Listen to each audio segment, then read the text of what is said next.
नमस्कार, स्वागत है आपका हमारे इस YouTube चैनल पर। मैं मनमोहन श्रीवास्तव आपका हार्दिक अभिनंदन करता हूं। दिल्ली विश्वविद्यालय के गेट नंबर 1 पर आप देख सकते हैं कि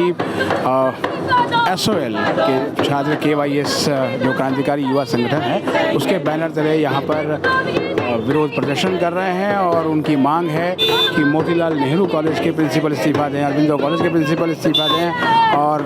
पूरी तरह से गेट बंद है। आइए बात करते हैं। के छात्रों को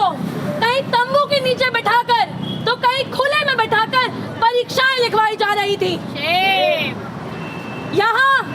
ये भी एक बात देखी जानी चाहिए कि जब कोई एग्जाम देने जाता है तो अक्सर वो रूम नंबर देखा करता है, रूम नंबर 1, रूम नंबर 2। पर SOL में अब इतने खराब दिन आ गए हैं कि लोग टेंट नंबर देखते हैं, T1, T2, T3। आखिर ये बताइए कि टेंट के अंदर क्या ही परीक्षा ली जाएगी, क्या ही इन्विजिलेशन होगा, क्या देखा जाएगा कि एग्जाम ठीक तरीके से हो रहा है या नहीं हो रहा है। SOL के छात्रों से रेगुलर के बराबर फीस लेके 8-8 हजार रुपए फीस लेके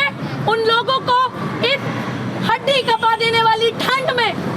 बाहर खुले में बैठकर परीक्षाएं लिखवाई जा रही थी और SOL का प्रशासन और DU का प्रशासन चुप्पी ताने अपने कमरों में बैठा हुआ था। आज हम इसी के विरोध में यहाँ इकट्ठा हुए हैं। KYS का एक प्रतिनिधि मंडल अंदर हमारा मांग पत्र, हमारा ज्ञापन जमा करने और इस विषय में बात करने गया है। इसी बीच हम यहाँ पर एक मीटिंग शुरू करेंगे जिसके लिए मैं साथी मुदिता को बुलाना चाहूंगी कि वो इस विषय पर और बात रखें और कैसे ये एक लौता भेदभाव का मुद्दा नहीं है, ये एक बड़ी श्रृंखला है जहाँ पर एक के बाद एक ऐसी घटनाएं होती हैं जहाँ DU प्रशासन बार बार छात्रों को बताता है कि आप रेगुलर के बराबर नहीं है, आप अलग हैं। इस यूनिवर्सिटी के अंदर जो संघर्ष है, जिन दिक्कतों का सामना, जिन पहाड़ जैसी दिक्कतों का सामना ये यूनिवर्सिटी इस समाज के सबसे हाशिए से वंचित समुदाय से आने वाले छात्रों को हर कदम कदम पर उच्च शिक्षा के सफर में फेस करने के लिए मजबूर करती है। उस सफर में हम पिछली कमियों से जूझते हुए 1 मिनट का आराम लेते नहीं है कि हम देखते हैं कि यही SOL प्रशासन फिर से नीचता की एक नई हद पार करते हुए हमें दिखाई पड़ता है। साथियों, अभी जो परीक्षाएं कॉलेजेस में चल रही हैं, जो दिसंबर के महीने से शुरू हुई हैं, उन परीक्षाओं में SOL के छात्रों को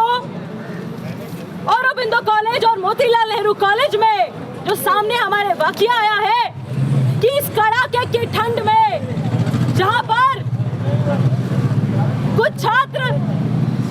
रेगुलर कॉलेजेस की बिल्डिंग्स के अंदर, वेदर प्रूफ बिल्डिंग्स के अंदर बैठकर एग्जाम दे रहे हैं, तो वहां पर SOL के छात्रों को ये प्रशासन मजबूर कर रहा है कि खुले में तंबू लगाकर आप एग्जाम दीजिए। साथियों, क्या ये परीक्षा छात्रों की क्या तैयारी है, क्या इंटेलेक्ट है, क्या उन्होंने सीखा है ये पूरे सेमेस्टर, क्या ये इस बात की परीक्षा है या फिर ये इस बात की परीक्षा है कि कौन स्टूडेंट कितने खराब बैकग्राउंड से, कितने वंचित समुदाय से आ रहा है, उसके बावजूद इस तरीके की परिस्थितियों में भी वो टिक कर एग्जाम दे सकता है तो दे, यहाँ पढ़ सकता है तो पढ़े। फीस इतनी बढ़ी हुई, 2 गुना 2.5 गुना बढ़ी देने के बावजूद भी अगर ऐसी परिस्थितियों में वो क्लास लेने बिना क्लासेस के, बिना मटेरियल के, बिना एग्जामिनेशन क्लोज सेंटर के भी अगर खुले में एग्जाम दे सकता है तो दे, वरना ये यूनिवर्सिटी इस समाज के बहुसंख्यक युवाओं को यही संदेश देना चाहती है कि गरीब छात्रों से, बहुसंख्यक युवाओं से, जिसके श्रम से, जिसकी मेहनत से ये यूनिवर्सिटी बनती है और चलती है, उसके भविष्य से, उसकी पढ़ाई से, उसके एग्जामिनेशन से इनको कोई फर्क नहीं पड़ता है। बड़ी बेशर्मी की बात है कि SOL की जो डायरेक्टर है बहुत ही कॉन्फिडेंस के साथ ये बात कहती है कि ऐसा हम इसलिए करने के लिए मजबूर हुए हैं कि SOL में बहुत सारे छात्रों ने दाखिला लिया है और हमारे पास कैंपस छोटा पड़ गया है उनका एग्जाम लेने के लिए। आप एक बात बताइए, जब आप हर साल 1 लाख से लेकर 1.5 लाख छात्रों को दाखिला दे रहे हैं गुना फीस बढ़ाकर, तो फीस वसूलते समय तो आप ये बात नहीं कहते हैं कि इतने छात्रों के लिए हमारे पास पढ़ाने का प्रावधान नहीं है तो आप दाखिला मत लीजिए।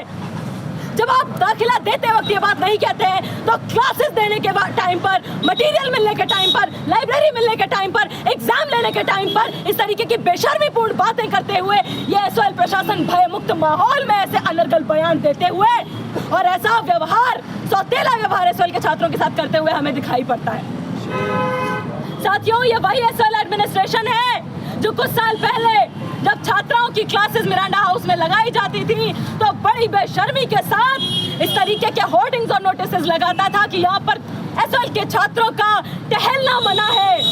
कैट वॉक करना मना है। ये वही एसओएल एडमिनिस्ट्रेशन है, ये वही असंवेदनशील बेशरम प्रशासन है जो जब छात्र क्लास ना मिलने पर अपने क्लासेस के सेंटर पर पहुंचते हैं, एग्जाम के सेंटर पर पहुंचते हैं, तो हमने देखा है कि पिछले साल किस तरीके से एसओएल ने इस बात को साबित किया कि जब ये प्रोग्राम के फर्स्ट ईयर के फर्स्ट एफआईयूपी बैच के एग्जाम होने वाले थे तो पहले सेमेस्टर का एग्जाम तक ले पाने में ये एसओएल प्रशासन सक्षम नहीं है। उनको क्वेश्चन पेपर आंसर शीट देकर उनसे वापस ले ली गई थी। साथियों,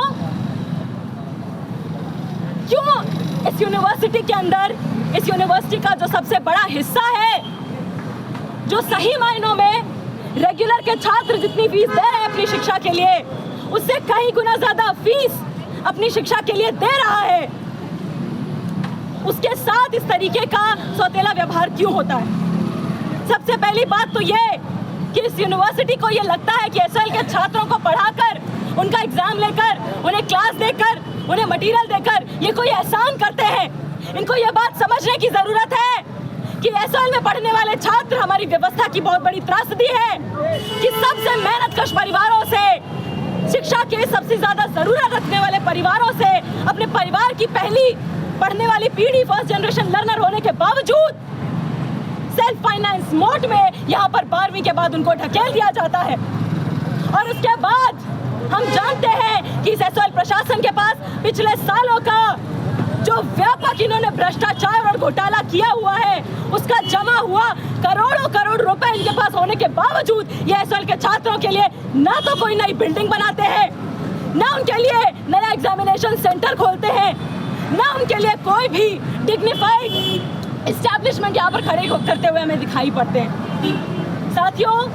यहाँ से आज हम यहाँ पर अपना मेमोरेंडम देने के लिए सबमिट करने के लिए यहाँ पर मौजूद हुए हैं, जिसमें हमारी बहुत ही क्लियर डिमांड्स हैं कि सबसे पहले तो मोतीलाल नेहरू कॉलेज में और औरबिंदो कॉलेज में ये जो प्रशासन है, जो इस तरीके के बेशर्मीपूर्ण पूरे इस प्रक्रिया में शामिल पाया गया है, उस पर एक्शन लिया जाए, एसओएल के डायरेक्टर पर एक्शन लिया जाए, इनको अपने पदों से हटाया जाए। उसके बाद एसओएल की जो डायरेक्टर है, एसओएल के जो पदाधिकारी हैं, वो एक रिटन अपॉलजी इशू करें एसओएल के सभी स्टूडेंट्स के नाम कि इस तरीके का मंजर उन्हें देखने के लिए एसओएल प्रशासन ने मजबूर किया। उसके बाद हमारी डिमांड है कि एसओएल के स्टूडेंट्स के लिए प्रॉपर अरेंजमेंट कराया जाए, जिस तरीके से सम्मानजनक तरीके से रेगुलर के छात्रों का एग्जाम लिया जाता है, उस तरीके से एसओएल के छात्रों का भी एग्जाम लिया जाए। एक तो एसओएल के वो छात्र जिनको क्लासेस नहीं मिली है, मटेरियल नहीं मिला है, आनन फानन में हर सेमेस्टर उनका एग्जाम लिया जाता है, उसके बाद ये दिन देखने के लिए छात्र मजबूर होते हैं कि जब वो एग्जाम सेंटर पर जाएं तो भरी ठंड में, खुले में, तंबू के नीचे एग्जाम देने के लिए उनको मजबूर किया जाए, सिर्फ इसीलिए कि वो अडानी और अंबानी के परिवारों से नहीं आ रहे हैं, वो वाइस चांसलर के घर से नहीं आ रहे हैं। हमारा सवाल है यहाँ पर वाइस चांसलर से, एसओएल डायरेक्टर पायल माघो से, आपके अपने बच्चे अगर यहाँ पर पढ़ रहे होते और एग्जाम देने जाते तो क्या आप उनको भी तंबू के नीचे बैठाकर एग्जाम लेते?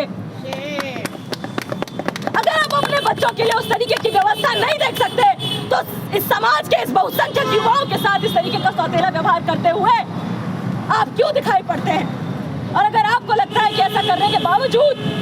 आप भयमुक्त माहौल में ऐसा करके चुपचाप बैठे रहेंगे और आपके खिलाफ कोई युवा बोलेगा नहीं, कोई एक्शन नहीं लेगा, तो इस भ्रम में रहना आप छोड़ दीजिए।